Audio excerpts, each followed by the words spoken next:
tener tiempo. Bueno, Smart Contracts, contratos digitales, contratos en Internet. Estamos viendo los aspectos legales de Internet, las cuestiones relevantes de la tecnología de Internet. ¿Qué es un Smart Contract? ¿Qué consideramos un Smart Contract? Bueno, un Smart Contract es un contrato digital. ¿Todos los contratos digitales son Smart Contract? Realmente no. La realidad es que a este concepto luego se les están dando muchas utilidades que no son propiamente la originaria o la real que tenían que tener la finalidad y se están desvirtuando en cierto modo. Pero en puridad, un Smart Contract es un contrato por el cual se regula una relación entre dos partes a través de, normalmente, Internet, bueno, del ámbito tecnológico, mediante el cual el contrato se ejecuta de manera automática, solo. Y vosotros diréis, ¿cómo es esto? ¡Qué maravilla! Pues os pongo un ejemplo. Yo firmo con vosotros que os voy a comprar una casa. Os voy a comprar una casa siempre y cuando el salario medio de España supere los 2.000 euros. Si el salario medio de España supera los 2.000 euros, yo te compro la casa en 200.000 euros. Si en un mes el salario medio de España no supera los 2.000 euros, en lugar de 200.000 euros, pues solo te pagaré 180.000, porque no podré pagar más. Se regula el contrato, se firma por ambas partes y se ejecuta. Pasa un mes y el contrato solo de Internet chupa la información y dice, salario medio de España, 1.900 euros. Condición, superar los 2.000 euros. Forma de pago o precio de pago, 200.000. ¿Cumplida? No. Condición 2, si no supera los 2.000 euros, en este caso eran 1.900, precio de pago 180.000 y ejecuta el pago, el contrato solo. Es una forma de ejecución, de garantía de los contratos. Evidentemente, hay que estructurarlos, hay que marcarlos de una determinada forma para que se puedan ejecutar automáticamente, pero son contratos digitales que se establecen a través de Internet, a través del ámbito tecnológico y se ejecutan automáticamente también electrónicamente. ¿Cuándo se suelen usar los smart contracts? ¿En qué ámbitos se suelen usar los smart contracts? Pues bueno, se suelen utilizar normalmente en transacciones electrónicas. Se suelen utilizar mucho, por ejemplo, en criptomonedas, en cuestiones de monedas electrónicas. ¿Cómo se utilizan en criptomonedas? Pues en función de la cotización. Cuando llega una determinada cotización, se ejecuta la venta y se hace el pago. Se ejecutan las transferencias bancarias, las diferentes cuestiones que pueden darse. ¿Cómo funciona un smart contract? Porque no sé si lo conoceréis, esto es una cuestión que no todo el mundo conoce, pero que aunque no vamos a entrar en el máximo detalle técnico de los mismos, porque pues ni somos técnicos ni tenemos el tiempo suficiente, pero sí tener un conocimiento de que existe y más o menos cómo funciona. ¿Cómo funciona? Bueno, pues tenemos aquí un diagrama que nos lo va a explicar. ¿Alguien quiere hacer una transacción? Esa transacción se envía a la red informática formada por los diferentes ordenadores, que se llaman nodos. Y existe una confirmación. La red confirma la transacción y el usuario utilizando los algoritmos conocidos. Una transacción aprobada puede ser, por ejemplo, como decíamos antes, una transferencia de fondos o una información o un contrato. Se manda una información y cuando la transacción se cumple esa información, se ejecuta, como puede ser una transferencia de fondos. Tras la confirmación de la transacción, se combina con otras transacciones para formar un nuevo bloque de blockchain. Esto todo son términos muy tecnológicos que a lo mejor muchos no conocéis, pero es el enfoque tecnológico de lo que os he explicado antes con palabras más entendidas. Se añade ese nuevo bloque a un bloque de la cadena existente de blockchain y el bloque de la cadena es único y no se puede cambiar. La transacción se completa. ¿Qué es el blockchain? Que quizás no lo he explicado y muchos no los conocéis. El blockchain es un sistema a través de bloques, a través de firmas de transacciones electrónicas que garantiza la realidad, el contenido exacto y completo, la inalterabilidad de la información, que son los bloques estos que se mencionan en el diagrama. Cuando se añade un bloque a la cadena, todos los bloques van correlacionados y van conectados unos con otros de forma que te garantizan que no se han alterado, que no ha habido una corrupción en ese conjunto de bloques. De forma que al mandar la información se ejecuta automáticamente y esa información que se comprueba en ese instante, por ejemplo, pues lo que decíamos antes de la cotización de las criptomonedas, se comprueba en el instante, esa comprobación se une al bloque y se garantiza que no se va a poder alterar. Yo no podré decir que en el momento concreto la criptomoneda cotizaba a 1.500 en vez de a 1.800 porque hay esa garantía al unirse esa información que se va validando desde diferentes puntos, o sea, no se hace una comprobación única, sino que son varios los que lo comprueban y dan la validez conjunta y ejecutan la transacción. No sé si me he explicado muy bien o si lo habéis entendido, pero bueno, el resumen en palabras entendibles y sin entrar en las cuestiones extremadamente técnicas de los smart contracts son contratos electrónicos cuya ejecución se realiza de manera automática cuando se cumplen las condiciones que se han regulado en el mismo. Y yo marco la condición de que el estado de alarma de España, por ejemplo, se prorrogue 15 días más, entonces subiré el sueldo a mis empleados 100 euros. En el momento en que se cumple esa condición, automáticamente el sistema ejecuta esa subida de sueldo y hace la transferencia de los 100 euros adicionales a cada uno de mis empleados. Si no lo cumple, no se ejecuta. De forma que yo no tengo luego que llevar a ejecutar un contrato. Tú cuando llegas a un acuerdo con un tercero, le dices, yo te compro la casa por 100.000 euros. Y tú tienes que darle los 100.000 euros, él tiene que darte las llaves y se firma un papelito. Pues lo que se hace es que toda la transacción completa se hace en el primer momento. Cuando se firma el papelito, en este caso digitalmente, el smart contract, se configura para que de forma automática, en el momento en que se produce una cosa, se ejecute la otra. De forma que no haya nadie que pueda dar lugar al incumplimiento, porque luego hay muchas relaciones o muchos contratos que tú te comprometes a una cosa, pero a la hora de la realidad no lo cumples. Aquí el cumplimiento, la ejecución es automática, por lo tanto tiene que cumplirse porque no hay forma de escapar de ello.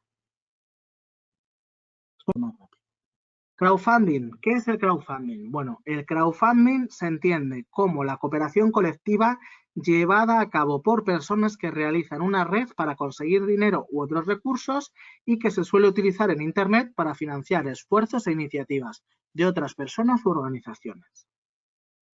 ¿Qué significa esto? Pues significa, en el sentido amplio, que cada uno tendréis vuestra concepción y luego veremos las diferentes modalidades o concreciones que hay del crowdfunding, es cuando entre diferentes personas que pueden conocerse o no conocerse a través de medios electrónicos, de Internet, cooperan aportando normalmente dinero, pero en ocasiones recursos, para que se cumpla o se lleve a cabo o se incentive una determinada iniciativa o un determinado negocio. Por ejemplo, lo típico, cuando éramos adolescentes y queríamos irnos de viaje de fin de curso, nosotros íbamos vendiendo papeletas por la calle, a las familias, a la abuela, al primo, a la vecina. Vendíamos papeletas de una rifa. Con esa rifa recaudábamos dinero para pagar el viaje de fin de curso. Bueno, pues es ese sistema, pero llevado a Internet. Nosotros ponemos la iniciativa que es, me quiero ir de viaje de fin de curso a Miami. Realicen sus aportaciones. Entonces, la gente va realizando esa cooperación colectiva, esa financiación, esas aportaciones para mi iniciativa, que es conseguir recaudar 1.000 euros para irme de viaje de fin de curso a Miami. En lugar del sistema tradicional de vender papeletas, por así decirlo, lo llevamos al ámbito tecnológico, al ámbito de Internet, que es realizar esas aportaciones. Es la versión 3.0 de aquel sistema antiguo. Anteriormente, pues imaginaros, pues teníais un conocido que necesitaba, pues estaba pasando una mala situación económica y necesitaba dinero y se hacía una colecta, cada uno ponía el dinero que podía y que aportaba para poder dárselo a esa persona. Pues es lo mismo, pero en el ámbito de Internet. Podemos llevarlo a otro ámbito, que luego veremos las especificidades. Un artista. Vuestro primo es artista, pinta cuadros, pero necesita 3.000 euros para poder hacer una exposición. Y poder hacer una exposición para exponer los cuadros, que se le dé a conocer, que tenga publicidad y que le compren muchos cuadros. Pues realizas aportaciones. El objetivo, la idea, la finalidad, realizar una exposición de los cuadros de Pepito. Aportaciones. Objetivo a lograr 3.000 euros. Pues uno aporta 100, otro 500, otro 150. Se realizan aportaciones. Esas aportaciones se busca la cooperación colectiva. Ahora bien, hay diferentes tipos de crowdfunding. Y en función del tipo de crowdfunding en el que estemos, podemos hacerlo con una finalidad o con otra finalidad. Vamos a ver cada uno de ellos. El primero de los casos, crowdfunding de donación. El crowdfunding de donación es aquel en el que los que realizan las aportaciones las hacen sin tener ninguna intención de obtener nada a cambio, de una forma desinteresada, con un objetivo solidario o social, como podría ser el viaje de fin de curso. Yo pongo dinero para que esas personas, para que ese adolescente se pueda ir de viaje de fin de curso. ¿Voy a ganar yo algo porque se va a ir de viaje de fin de curso? No, pues él disfrutará el viaje de fin de curso, pero yo no voy a obtener ningún rédito, no voy a obtener un beneficio de esa aportación, de ese crowdfunding. Este crowdfunding se encontraría dentro de la categoría de crowdfunding de donación. Otra forma de crowdfunding de recompensa. El crowdfunding de recompensa lo que busca es el aportar un dinero para obtener una determinada finalidad, pero a cambio yo recibo algo. Una colaboración normalmente a cambio de un producto. Se da mucho este caso en los artistas. Por ejemplo, un escritor. Un escritor necesita dedicar 12 meses, imaginaros, a escribir un libro y durante esos 12 meses pues necesita tener unos determinados ingresos, necesita tener medios para poder presentarse a diferentes editoriales para que editen el libro y necesita, imaginaros, tener al menos 100 libros vendidos para que la editorial acuerde editar el libro y lanzarlo al mercado. Pues estas personas realizan sus aportaciones de crowdfunding. Cada uno pone una determinada cantidad y se fija que si aportas al menos 20 euros, cuando el libro se edite y se lance al mercado, te entregarán ese libro, ese producto. Tú realizas las aportaciones y a cambio recibes un producto. Realizas las aportaciones y cuando se cumple el requisito, recibes la recompensa. Los usuarios dan el dinero y a cambio reciben una recompensa. Y el artista recibe el dinero con el cual financia el objetivo que tiene, pero con el compromiso de recompensar a esos usuarios y retribuirles con la recompensa que se ha marcado. Se da, como os decía, muchísimo este caso en los artistas, tanto en el ámbito de la literatura como pueden ser también los músicos. Hay grandes músicos, artistas conocidos, cuyo lanzamiento al estrellato ha sido a través de este crowdfunding de recompensa.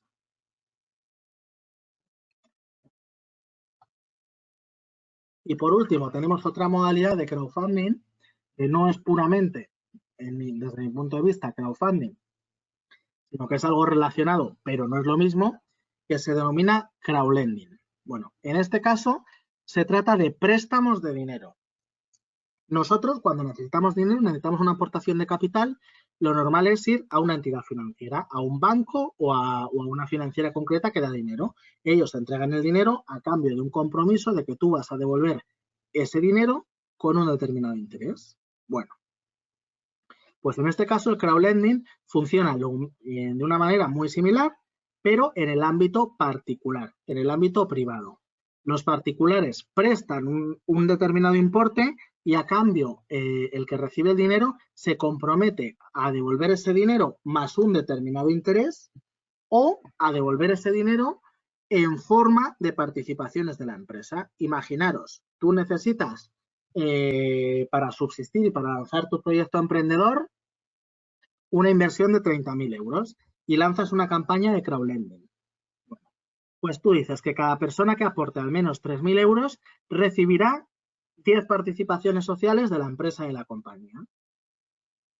Es como venderle las acciones, pero realmente están invirtiendo en ti. Ellos se han gastado 3.000 euros en esas participaciones, pero si todo el mundo pone el dinero, la idea va bien y triunfa, esas participaciones sociales el día de mañana no valdrán 3.000 euros, sino que en lugar de 3.000 valdrán 5.000, valdrán 6.000 o viene Google, hace una inversión en ti y valen 10.000 euros. Por lo tanto, van a obtener esa recompensa en el sentido de que las acciones se pueden revender o incrementan su valor. La realidad de esto, es que puede salir bien, y puede salir bien en el sentido de que la empresa triunfe y esos 3.000 euros que he invertido me den una rentabilidad y gane mucho más, o pueda ser un auténtico fiasco, las participaciones no valgan nada, la empresa se vaya a la quiebra y he perdido los 3.000 euros. Por lo tanto, es donde no está el préstamo tradicional, sino que tiene ese componente de que yo financio o potencio una idea en concreto, que es lo que a mí me interesa. Nos pregunta un compañero, ¿cuál es tu opinión sobre la legalidad de las ICOs? ¿A qué te refieres con las ICOs? ¿Préstamos ICO o a qué te refieres? Si nos puedes dar más detalles. Vale, queda poco tiempo. Sigo y ahora aclaramos esto. Diferentes casos reales de crowdfunding que se han dado. Bueno, pues el crowdfunding, aunque parezca increíble, ha podido financiar montones de cuestiones.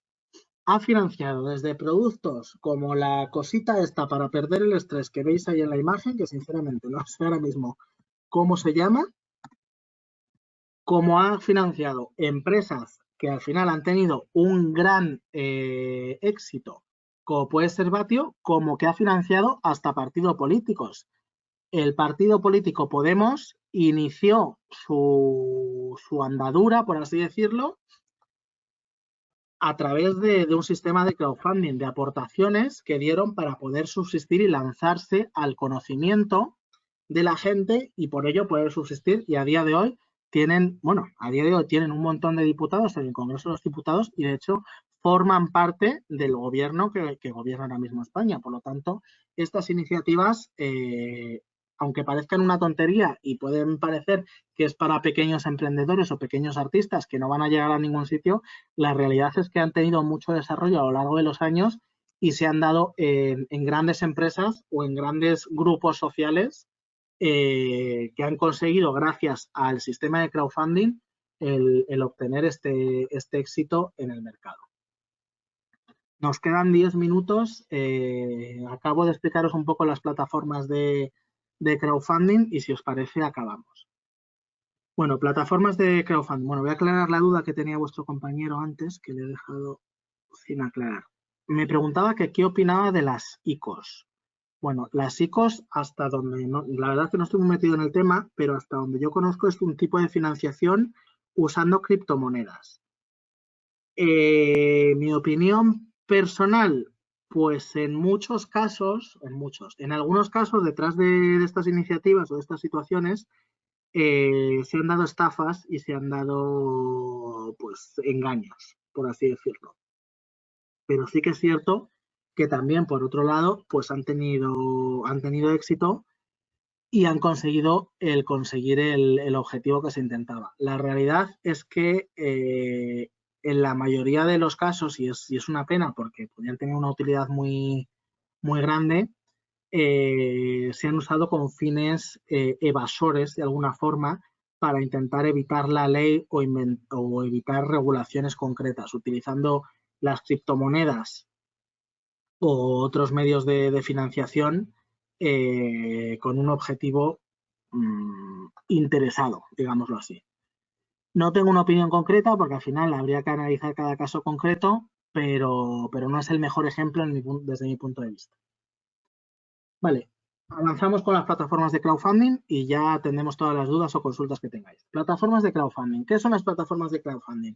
Bueno, pues las plataformas de crowdfunding son aquellos sitios donde se pone en relación al artista o al promotor de la idea que comentábamos antes con las personas que hacen su aportación. Son plataformas de financiación participativa donde las empresas autorizadas cuya actividad consiste en poner en contacto de una manera profesional y a través de Internet a una pluralidad de personas físicas o jurídicas que ofrecen la financiación a cambio de un rendimiento, que son los inversores, con las personas que ofrecen ese proyecto, esa idea, que son los promotores. ¿Vale? Son las plataformas de intermediación. Existen decenas de plataformas de intermediación de crowdfunding, de plataformas de crowdfunding. En la imagen tenéis varias de ellas. La realidad es que muchas de estas plataformas se han especializado. Y entonces se han especializado, en el caso de los emprendedores, por ejemplo, en determinados sectores. Hay plataformas que actúan en todos los sectores o en todos los ámbitos, la mayoría son tecnológicos, ¿vale? Es la realidad. No suele hacerse un proyecto de crowdfunding para financiar el abrir una panadería en la esquina. Suelen ser para proyectos tecnológicos. Pero pueden ser proyectos tecnológicos en el ámbito de las criptomonedas, proyectos tecnológicos en el ámbito de ámbitos legales, en el ámbito del marketing. Entonces, hay determinadas plataformas que se han especializado a un sector concreto y entonces buscan promotores que tengan ideas de ese sector concreto y que buscan la financiación. Y de esa forma también atraen a los inversores que conocen ese sector o ese ámbito de conocimiento de alguna forma y, por tanto, prefieren invertir en un sector o en un ámbito de conocimiento que o bien conocen mejor o bien consideran que va a tener un mayor éxito. Tenemos un ejemplo de plataforma, en este caso genérica, que es la plataforma Lánzanos. Y en la plataforma Lánzanos nos explican de una manera sencilla qué es el crowdfunding en diferentes pasos, en 6 pasos. Primer paso, tengo una idea. Subes la información a la plataforma. Paso 2, la validan, revisan la propuesta que tú tienes y le dan el OK y la lanzan al mercado. Realizan una estrategia de comunicación, de publicidad, de conocimiento de tu idea, de tu iniciativa. Los mecenas, que son los inversores, apoyan la idea y realizan sus aportaciones, etc., y te entregan la recompensa. A cambio, la plataforma, por supuesto, cobra unos honorarios, cobra una comisión. Eso no cabe ninguna duda que la plataforma de intermediación tiene que sacar algo a cambio. Pero es un resumen del funcionamiento muy sencillo de lo que es el crowdfunding. En el crowdfunding, y esto ya es un aspecto más técnico que a lo mejor no nos da tiempo a explicar y tampoco es necesario, existen diferentes tipos de inversores. Existe el inversor profesional y el inversor no profesional. Como había muchos problemas con las plataformas de crowdfunding y que la gente podía meter dinero en ideas o iniciativas que luego no salían adelante y era perder el dinero, se reguló legalmente. Inversores acreditados, los que cumplen la ley de mercados de valores, las empresas con unos determinados requisitos, como tener un activo de más de 1 millón de euros, una cifra de negocios de 2 millones de euros, etc., o personas físicas cuyos ingresos sean superiores a 50.000 euros o un patrimonio superior a 100.000 o que cuenten con los conocimientos o el asesoramiento especializado. Si no somos inversores acreditados, no cumplimos estos requisitos, somos inversores no acreditados. ¿Qué significa ser inversor de un tipo o inversor de otro? Que nos limiten la inversión. Los inversores acreditados pueden realizar la financiación y la participación en estas iniciativas con unas determinadas características y en unas determinadas cuantías, y los inversores no acreditados les limitan el dinero que pueden aportar a cada iniciativa, de forma de que no metan el dinero a fondo perdido y puedan perder todo su dinero en la iniciativa sin conocer y sin tener los conocimientos o el asesoramiento debido. Nos pregunta Rosana, en el caso del email marketing, ¿hay alguna regulación? ¿Se debe tener en cuenta la regulación de comercio electrónico? ¿Qué sugieres para mantenernos dentro del marco de la ley? Vale. El email marketing, el marketing que se realiza a través de correos electrónicos, indudablemente tiene que cumplir la ley de protección de datos. Tenemos que haber obtenido los datos de una manera lícita, tienen que habernos autorizado a recibir esa publicidad o esos correos electrónicos con la finalidad concreta en la que lo estamos mandando. Es decir, si somos el banco y el cliente nos da el correo electrónico para que le avisemos en el caso de que haya una operación en nuestra cuenta de más de 1.000 euros, lo que no podemos hacer es utilizar ese correo electrónico para venderle hipotecas, porque no tiene nada que ver. El cliente nos ha dado el correo electrónico con una finalidad concreta, que es avisos de movimientos superiores a 1.000 euros, no para que le mandemos publicidad. Si nos autoriza a mandarle publicidad, por supuesto, podremos hacer un uso publicitario de esos datos de carácter personal. Respetando la normativa, no hay limitación. Ahora bien, hay que respetar la normativa.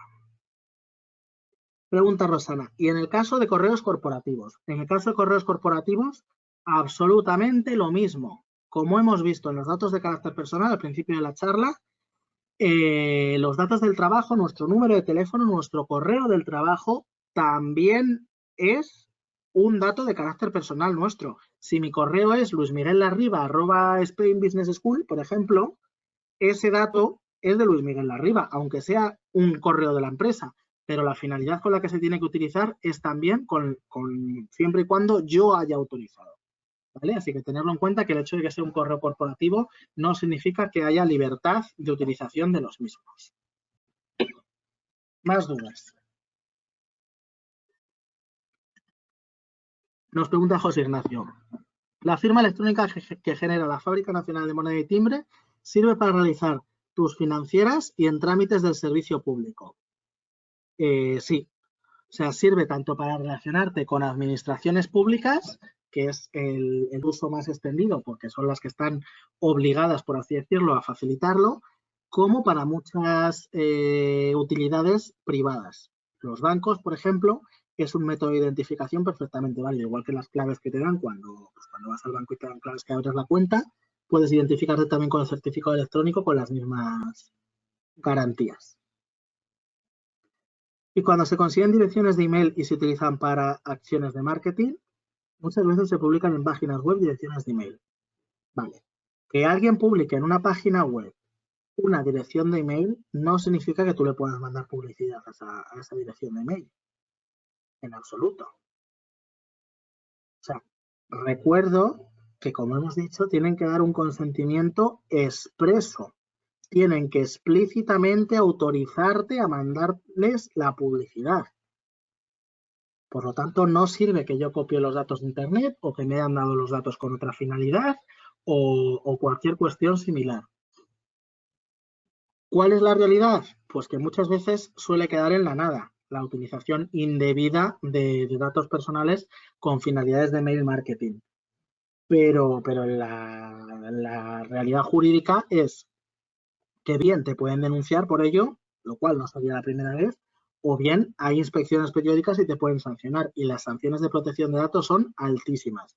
Por lo tanto, yo entiendo, sobre todo cuando eres emprendedor al principio, que es una forma de darte a conocer, pero puede ser más un problema que una realidad. Por lo tanto, no siempre es práctico. Hay que saber lo que se hace para que el mal no sea mayor.